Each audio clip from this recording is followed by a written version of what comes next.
There's a language older than words, a voice that speaks in the spaces between breaths, in the quiet before dawn, in the hush that follows a storm. It is the language of silence, and it holds a power so vast, so often overlooked, that to truly hear it is to step into another dimension of existence. We live in a world that worships noise, endless chatter, the relentless hum of machines, the ceaseless scroll of digital voices clamoring for attention. And yet, beneath this cacophony, silence waits like a subterranean river, unseen but nourishing everything in its path. It is not merely the absence of sound but a presence, a living thing, a gateway to realms of understanding that words can never fully capture. Imagine standing at the edge of an ancient forest just as the last light of day fades. The birds have stilled their songs, the wind has settled, and for a moment the world holds its breath. In that pause, something shifts, not around you but within you. The mind, so often a storm of thoughts, begins to quiet. The heart, so often restless, finds an unexpected rhythm.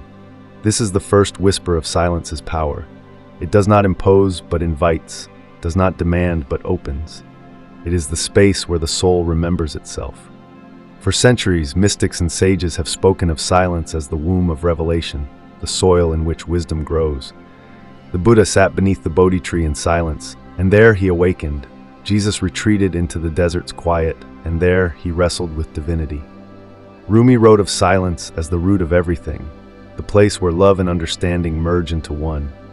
These were not merely poetic gestures, but profound recognitions of a truth modern life has all but forgotten. Silence is not empty, it is full. Full of answers we have been too distracted to hear, full of peace we have been too hurried to feel, full of a clarity that comes only when the static of the world fades away. And yet we fear it. We fill our days with podcasts and playlists, with notifications and narratives, as if the absence of noise is an absence of meaning. We mistake silence for loneliness, for boredom, for something to be escaped. But what if the opposite were true? What if silence is the home we have been searching for? The place where the fragments of our scattered selves finally come together. In silence, the mind stops rehearsing the past and anticipating the future. It rests in the only moment that has ever existed, now. And in that now, something extraordinary happens. The boundaries between you and everything else begin to soften. The illusion of separation dissolves. You remember, if only for a heartbeat, that you are not just in the universe. You are the universe, listening to itself. This is the hidden gift of silence. It is not an escape from life, but a deeper immersion into it. It is where the noise of opinions falls away, and your own truth rises like a moon in a windless sky. It is where intuition speaks in a voice so clear, so unmistakable, that you wonder how you ever missed it. And it is where the sacred, however you name it, makes itself known, not in grand proclamations, but in the quiet certainty that you are part of something vast, something holy, something alive. But this is only the beginning. To truly understand the power of silence is to embark on a journey, one that leads inward, downward, through layers of self and sound, until you arrive at the core of what you are. It is a journey that requires no map, only the courage to stop, to listen, to be still. For in that stillness, the universe whispers its secrets. To step into silence is to step into a river that has been flowing since the beginning of time. It carries within it the echoes of all that has ever been thought, felt, and known. Yet it asks nothing of you but to let go and be carried. This is the first great paradox of silence. It is both a surrender and an arrival, a dissolution and a homecoming. The mind, accustomed to the relentless cadence of doing and thinking, may resist at first, mistaking stillness for stagnation. But silence is anything but stagnant. It is alive, dynamic, a crucible where the alchemy of transformation takes place unseen. At its core, silence is a mirror. It reflects back to us what we bring into it, our fears, our longings, our unspoken truths. In the noise of daily life, these things can be drowned out, ignored, or buried beneath layers of distraction. But in silence, they rise like ancient ruins emerging from a receding tide. This is why so many avoid it. To sit in silence is to sit with oneself, unfiltered and unmasked. Yet it is precisely here, in this unflinching honesty, that clarity is born. The thoughts that swirl like leaves in a storm begin to settle, and what remains is not emptiness, but a deeper kind of knowing. There is a reason why every spiritual tradition, from Zen Buddhism to Christian mysticism, places silence at the heart of its practice. It is not merely a tool for focus, but a doorway to the sacred. In the Quran, it is said that God is closer to you than your jugular vein. Yet how can we hear the divine if we are always speaking, always listening to something else? The Kabbalists speak of Tzimtzum, the divine contraction, the moment when God withdrew his light to make space for creation. In that primordial silence, the world was born. And so it is with us. In the space we create by quieting our minds, something new can emerge. A thought, an insight, a presence that was there all along but could not be heard over the noise. Silence is also the great equalizer. It does not distinguish between the scholar and the child, the rich and the poor. Its gifts are available to all who are willing to listen. In a world that prizes speed, productivity, and constant stimulation, this is a radical act of rebellion. To choose silence is to step outside the machinery of modern life, if only for a moment, and reclaim something essential, your own attention. The French philosopher Blaise Pascal once wrote, "All of humanity's problems stem from man's inability to sit quietly in a room alone." He was not speaking idly. In silence, we confront the illusions that govern our lives, the belief that we are not enough, that we must always be doing more, that our worth is tied to our output. And in that confrontation, something extraordinary happens. We begin to see these illusions for what they are. But silence is not merely a refuge from the world. It is also a lens through which the world is revealed more clearly. The Japanese concept of ma speaks to this. The space between things, the pause between notes that makes the music. Without it, there is only noise. In the same way, silence allows us to perceive the hidden rhythms of life, the slow unfurling of a leaf, the almost imperceptible shift in a loved one's voice, the quiet stirring of intuition that whispers this way, not that. When we learn to listen to these subtleties, life becomes richer, more textured, more alive. And then there is the most mysterious aspect of silence, its ability to unmake time. In the depths of quiet, minutes can stretch into eternities, or vanish like breath on glass. Past and future lose their grip, and there is only the infinite now. This is why so many who have touched the edges of enlightenment speak of silence as the ground of being, the place where the self dissolves into something boundless. It is not annihilation, but expansion. As the Sufi poet Hafiz wrote, "I am a hole in a flute that the Christ's breath moves through. Listen to this music." In silence, we become that flute, and the music that flows through is not ours, but something far greater. These are the threads that weave through the tapestry of silence: reflection, revelation, rebellion, rhythm, and the transcendence of time. To engage with them is to engage with the very fabric of existence. But the journey does not end here. There are deeper layers still, hidden in the symbolic and the sacred, waiting to be uncovered. There is an old Taoist tale about a king who summoned his most trusted advisor, desperate to uncover the secret of ruling wisely. The advisor handed him an empty cup and began pouring tea from a heavy iron pot. The king watched as the liquid filled the vessel, then overflowed onto the floor. "Stop!" he cried. "The cup can hold no more." The advisor set down the pot and said, "Like this cup, your mind is too full to receive wisdom. You must first empty yourself." This story holds a key to understanding silence, not as passive absence, but as sacred vessel.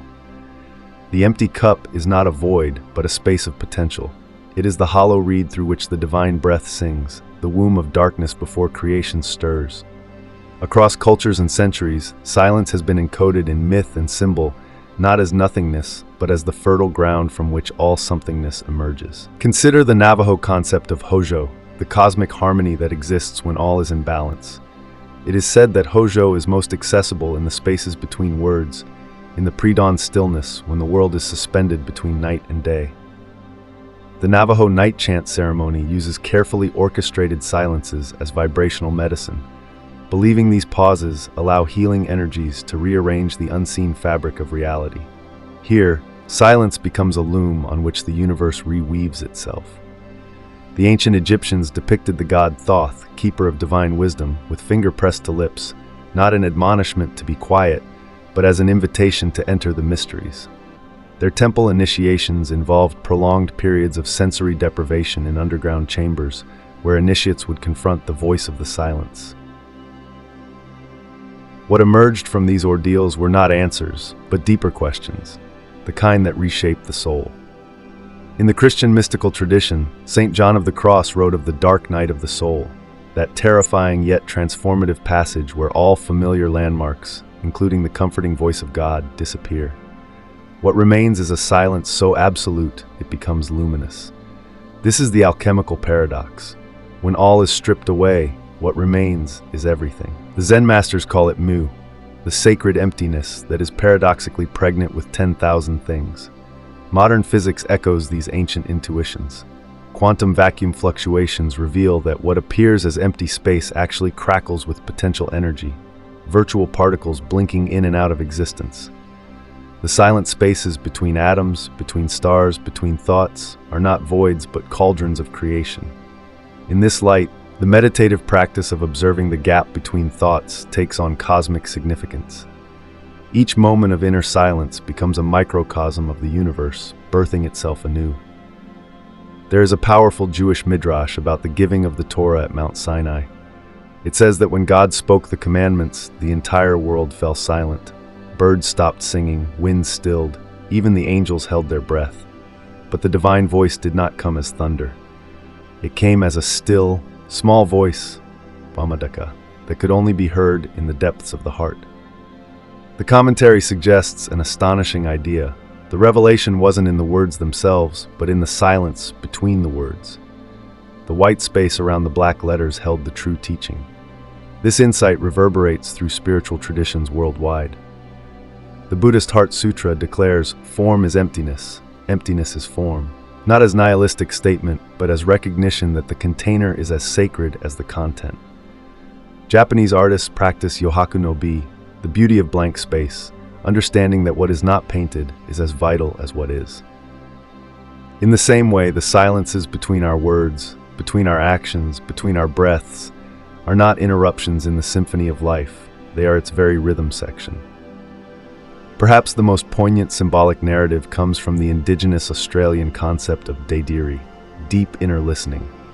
Miriam Rose Ungunmer, an Aboriginal elder, describes it as a special quality of quiet awareness that waits and listens patiently, without expectation.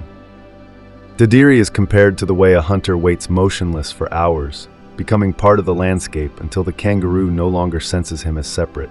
This is silence as communion, as dissolution of boundaries between observer and observed.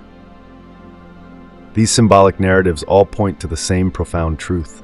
Silence is not the absence of meaning, but its source. Like the blank page before the poem, the rest between musical notes, the negative space that defines a sculpture, it is the unmanifest ground from which all manifestation springs. To enter silence is to step behind the curtain of appearances and taste reality before it solidifies into form. The modern world moves at the speed of sound, yet the most profound revolutions begin in stillness. We scroll through endless feeds, chase productivity hacks, and drown in digital chatter, all while an ancient truth whispers beneath the noise. The answers we seek are not found in more information, but in the spaces between. Integrating silence into daily life is not about monastic retreat or extreme asceticism. It is about reclaiming the pauses that already exist and infusing them with sacred attention. Consider the morning ritual. Before reaching for the phone, before the first sip of coffee, there exists a fragile threshold, those first conscious breaths where the world is still soft at the edges. This is the golden hour of silence, when the mind retains its dreamlike permeability. To protect this space is to build an inner sanctuary that will weather the day's storms. It need not be long. Even 3 minutes of conscious stillness creates a ripple effect, like dropping an anchor in turbulent waters. The Japanese tea ceremony masters understood this well. Their elaborate preparations were never about the tea, but about cultivating ma, the pregnant pause between actions where meaning condenses. The workplace, that temple of perpetual busyness, reveals silence's most radical application. Studies of high-performing teams show the best collaborators understand the rhythm of when to speak and when to hold silence. In meetings, Implementing just 10 seconds of collective silence before brainstorming increases idea quality by nearly 40%. This is the incubation period in action, the psychological principle that creative insights arise not during forced thinking, but in the quiet aftermath. Like bread dough needing rest to rise, the mind needs stillness to integrate.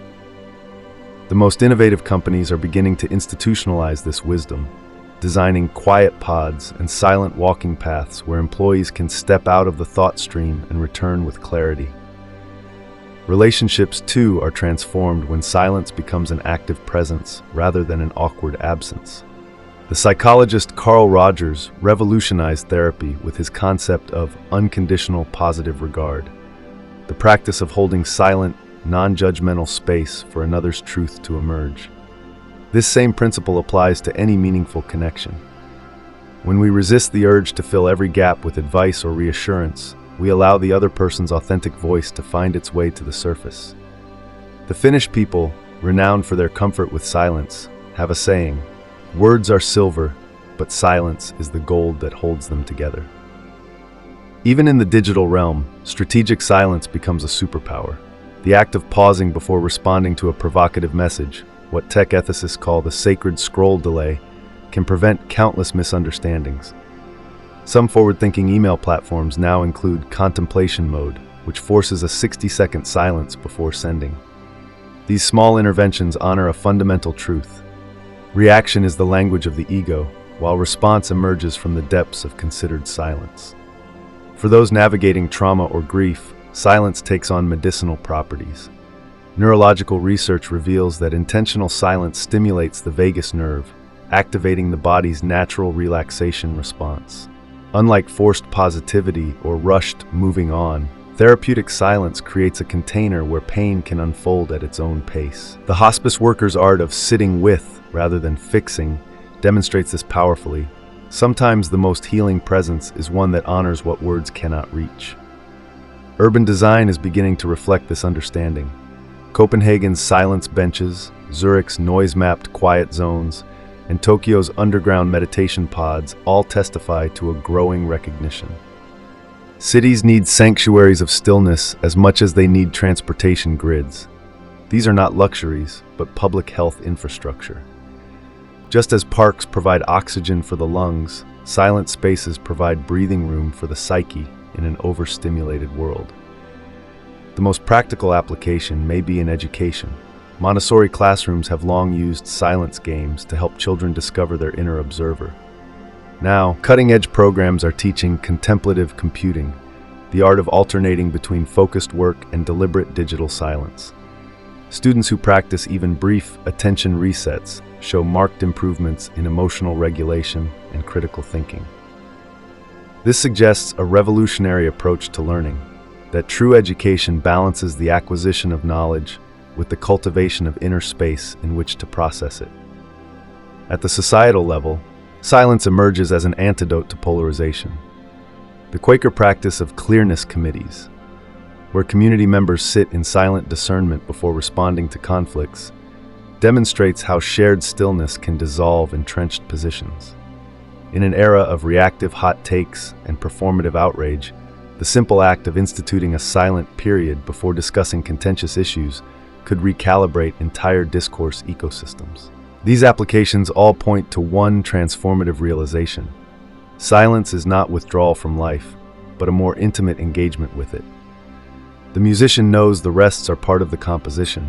The painter understands negative space defines the subject. The wise recognize that what happens between the doing is what makes the doing meaningful. To integrate silence is not to add another item to life's overcrowded menu, but to rediscover the secret ingredient that makes all the others nourishing. We stand now at the threshold between knowing and becoming. The journey through silence has many dimensions, from its cosmic symbolism to its mundane practicality, reveals a truth both simple and revolutionary. What we've been searching for in endless doing was always available in the depths of being.